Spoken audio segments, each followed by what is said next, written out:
Accident হ'ল সেই এক্সিডেণ্টটো হোৱাৰ কাৰণে গম পালে যে ডিমা হাছাও এলেকাত এনেকুৱা ধৰণৰ কয়লাৰ অবৈধ খনন চলি আছে। কিন্তু তাতকৈ বেছি ডাঙৰ অবৈধ খনন কয়লাৰ ইলিগেল মাইনিং চলি আছে কাৰ্বি আংলঙত। চলাই আছে তুলিৰাম ৰংহাং বাহিনীটোৱে।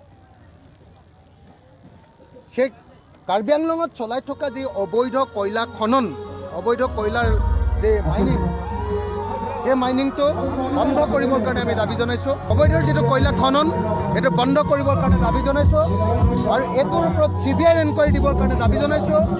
আৰু মই অসমৰ মুখ্যমন্ত্ৰীক আহ্বান জনাইছোঁ যাতে অসমত কাৰ্বি আংলঙত চলি থকা যি অবৈধ কয়লা খনন তাৰ ওপৰত CBI তদন্ত দিয়া হয় আৰু অনতিবিলম্বে ইয়াৰ যি অবৈধ কয়লা খনন আছে তাক বন্ধ কৰাৰ ব্যৱস্থা গ্ৰহণ কৰা হয়। মানে কাৰ্বি আংলং কাৰ্বি মানুহৰ মূল যিটো দাবী যে ভাৰতৰ সংবিধানৰ 244A লাগে, আমি সেই দাবীটোক সমৰ্থন কৰোঁ যে কাৰ্বিসকলৰ অধিক স্বায়ত্ব শাসন লাগে।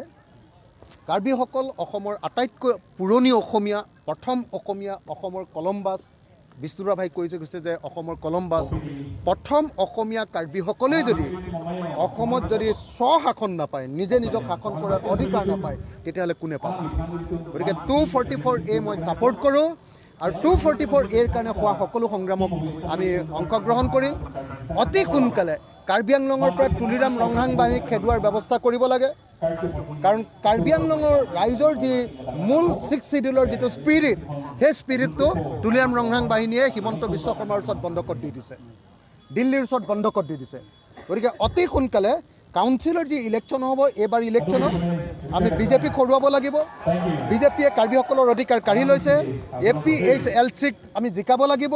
জন ইংতি কাঠাৰক আমি ইয়াতে শাসন দিব লাগিব আৰু লগতে আমি স্পষ্টভাৱে কৈ দিছোঁ যে আগন্তুক বিধানসভা নিৰ্বাচনত আমি সৰ্বতোপ্ৰকাৰে সহায় কৰি ইয়াত বিজেপিক হৰুৱাই APHLCক জিকাবৰ কাৰণে আমি সকলোৱে কাম কৰিম। মই নিজেও তাৰ কাৰণে খাটিম।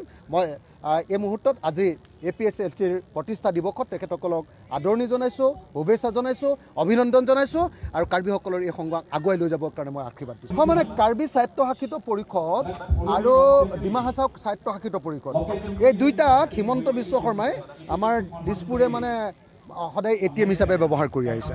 এই দুটা একদম ATM আৰু যেতিয়াই দৰকাৰ হয় তাৰ পৰাই পইচাটোও মাৰে, যেতিয়াই দৰকাৰ হয় সেইটো কৰে। গতিকে মই ভাবোঁ যে হিমন্ত বিশ্ব শৰ্মাৰ ATM ৰূপে আমাৰ কাৰ্বি স্বায়ত্তশাসিত পৰিষদক আৰু ডিমা হাছাও স্বায়ত্তশাসিত পৰিষদক ব্যৱহাৰ কৰিবলৈ কেতিয়াও দিব নালাগে।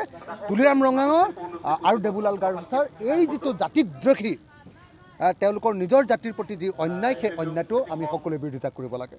মই আকৌ এবাৰ এটা কথা কৈছোঁ যে আমি 244A ছাপোৰ্ট কৰোঁ, কিন্তু কাৰ্বি আংলঙত থকা কাৰ্বি ৰাইজে অন্যান্য খিলঞ্জীয়া মানুহক ইয়াত কিন্তু অধিকাৰ প্ৰদান কৰিব লাগিব। এখন ৰাজ্য, এখন ঠাই কেৱল এটা জাতি মানুহ বসবাস নকৰে। কাৰ্বি আংলঙতো অকল কাৰ্বিসকল বসবাস নকৰে, অন্য যি খিলঞ্জীয়া জাতি জনগোষ্ঠী আছে তেওঁলোকৰ প্ৰতিও সমান অধিকাৰ আৰু সমান মৰ্যাদা তেওঁলোকে পোষণ কৰিব লাগিব। সেইটোৰ বাহিৰে বাকী চব আন্দোলনতে মই তেওঁলোকৰ লগত আছোঁ। তেওঁলোকে সেইটো খালী কৰি দিব লাগিব, বেলেগ একো। হয়, মানে কাৰ্বি আংলঙত PGR আৰু VGRত বাংলাদেশৰ পৰা অহা আৰু পশ্চিমবংগৰ পৰা অহা কিছুমান বাংলাদেশী আৰু বেংগলী মানুহে, তেওঁলোক মুছলমানেই হওক বা তেওঁলোক হিন্দুৱে হওক, PGR VGRবিলাক যিধৰণে দখল কৰিছে এইটো কেতিয়াও মানি ল'ব নোৱাৰে। কাৰ্বি আংলঙত থকা PGR VGR আৰু ইয়াৰ ভূমিভাগ সম্পূৰ্ণৰূপে ইয়াৰ কাৰ্বি মানুহৰ আৰু ইয়াত বসবাস কৰা থলুৱা মানুহৰ। গতিকে এই অঞ্চলবিলাকত এনেকুৱা ধৰণে বাহিৰৰ পৰা অহা বিশেষকৈ বাংলাদেশীবিলাকৰ হাতলৈ যোৱাটো আমি কেতিয়াও মানি ল'ব নোৱাৰোঁ আৰু ইয়াত বংগ সেনা খোলাটো আমি কেতিয়াও মানি ল'ব নোৱাৰোঁ। কাৰ্বি আংলঙত